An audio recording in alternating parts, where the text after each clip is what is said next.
চলে আসলাম আপনাদের মাঝখানে আমাদের মতো গরিব মানুষের ইলিশ মাছের রেসিপি নিয়ে। কারণ আমাদের মতো গরিব মানুষ যারা, তারা কিন্তু এত চড়া দামের ইলিশ কিনে খেতে পারে না। তাই তারা বা আমরা এরকম গরিবের ইলিশ কিনে মজা করে গুছিয়ে গাছিয়ে রান্না করে পেট ভরে ভাত খাই।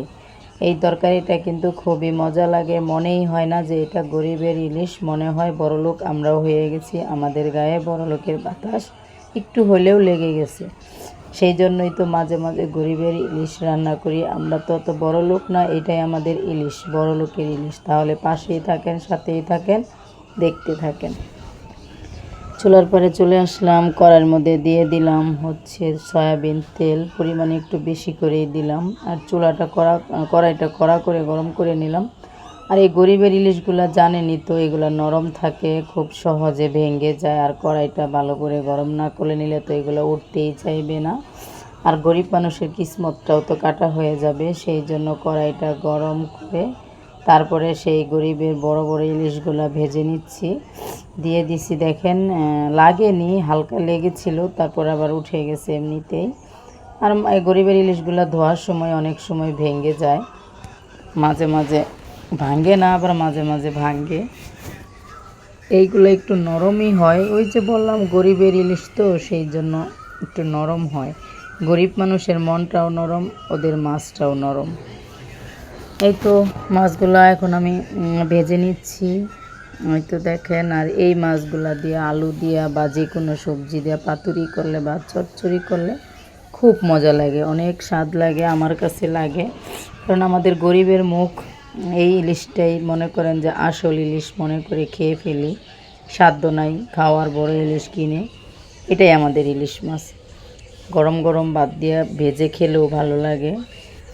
মাছগুলা ভাজা হয়ে গেছে, এখন আমি একটা প্লেটে বা একটা পাত্রে উঠিয়ে নেব মাছগুলা।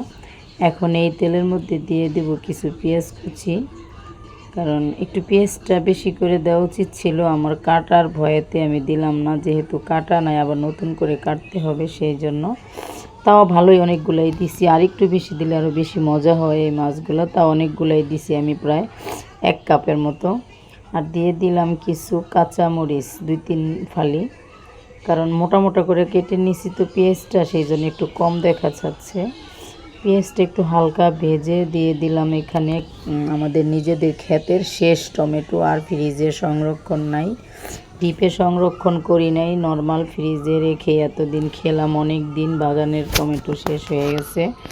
টমেটোটা দিয়ে আমি একটু হালকা করে ভেজে নিয়ে তারপরে দিয়ে দিলাম একটা বড় সাইজের আলু, আমি কুচিয়ে নিয়েছি, সেই আলুটা দিয়ে দিলাম। আলুটা দিয়েও আমি একটু কষিয়ে নিব এই মশলা, এই টমেটোর সাথে একটু কষিয়ে, মানে একটু হালকা ভেজে নিব, তাতে খেতে একটু বেশি মজা লাগে। আর এখন একটু নেড়ে চেড়ে ভেজে নিয়ে দিয়ে দিব মশলা। এখন দিয়ে দিলাম হচ্ছে হলুদের গুঁড়া, দিয়ে দিব লাল মরিচের গুঁড়া, তারপরে দিয়ে দেব ধনিয়া জিরার গুঁড়া। এগুলো তো আমি সব তরকারিতেই খাই, অনেকে ধনিয়া খেতে পছন্দ করে না, আমার ধনিয়া ছাড়া চলে না। যখন না থাকে তখন খালি চিল্লাপাল্লা করি কেন ধনিয়া গুঁড়া আনে না। দিয়ে দিলাম স্বাদ মতো লবণ।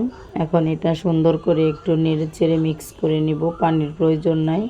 টমেটো থেকে প্রচণ্ড পানি আসছে, যেটা আসছে সেই পানিতে আমার কষানো এটা হয়ে যাবে, কারণ এত পানি লাগবে না। আলুটা চিকন, বেশি পানি দিয়ে কষাইলে আবার আলুটা গলে যাব। আর এই রান্নাটা যখন আমি করি কখনো, আলুটা আমি হালকা শক্ত রেখে নামিয়ে নিই, তরকারিটা বেশি গাটা গাটা হলে আলু ভর্তার মতন লাগে।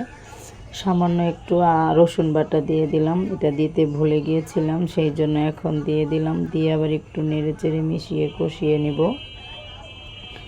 ঢাকনা দিয়ে বারবার কষাচ্ছি আলুটারে সিদ্ধ করার জন্য, কারণ এটা পরে আর বেশিক্ষণ রান্না করব না। কষানোর পরে মাছটা তো করা ভাজা, মাছ দিয়ে অল্প রান্না করব, না হলে মাছটাও নরম হয়ে যাবে, আলুটাও গলে যাবে। আর এইভাবে রান্না করলে অল্প ঝোল দিয়া বেশি কষাইয়া তারপরে মাছটাও একটু শক্ত ভাজা ভাজা থাকবে, আর আমার আলুটাও একটু শক্ত শক্ত থাকবে, খেতে অনেক মজা লাগে। আর কে কে এরকম গরিবের ইলিশ পছন্দ করেন, কার কার ভালো লাগে প্লিজ কমেন্টে বলবেন।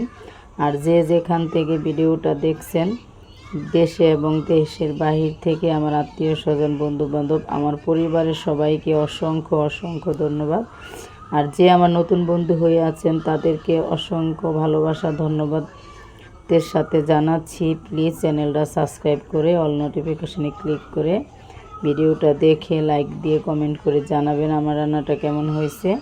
আর আমাকে সবসময় সাপোর্ট করবেন, সব সময় পাশে থাকবেন। আপনাদের একটু একটা লাইক, একটু একটা কমেন্ট, একটু ভালোবাসা আমাকে অনেক উৎসাহিত করে, আমার ভিডিও করতে আগ্রহ লাগে। কারণ আমি মনে করি আমার পরিবারের সবাই আমাকে ভালোবাসে, আমার পরিবারের লোকজন আমার ভিডিও দেখে, সত্যি খুব ভালো লাগে। অনেক আপুরা আছে ইউটিউবার, ওরা প্রতিনিয়ত আমার ভিডিওটা দেখে, আমিও ওদের ভিডিও দেখি। সত্যি এইভাবেই কিন্তু বন্ধুত্ব হয়ে গেছে, কাউকে কেউ চিনি না, তারপরেও দেখেন কি সুন্দর কমেন্টের মাধ্যমে একে অপরকে ভালোবেসে যায়, একে অপরের সাথে কথা বলে যায়, রিপ্লাই দিয়ে যায়। সত্যি একটা আজব ঘটনা, আমার খুবই ভালো লাগে। এখন ঝোল দিলাম হালকা করে দিয়ে, সেই গরিবের ইলিশটা দিয়ে এখন অল্প ঝোল দিয়ে ঢাকনা দিয়ে দিব। ঝোলটা একটু কমে আসলেই আপনাদের সামনে নিয়ে আসছি রান্নাটা। এই তো দেখেন চুলা অফ করে রেখেছিলাম, তারপরে একটা পাত্রে ঢেলে নিয়েছি। আমার রান্নাটা কেমন হয়েছে আর কার কার পছন্দ সব কিছু কমেন্টে বলবেন। সবাই পাশে থাকবেন, সাথে থাকবেন। আজকে এই পর্যন্তই। আসসালামু আলাইকুম, আল্লাহ হাফেজ।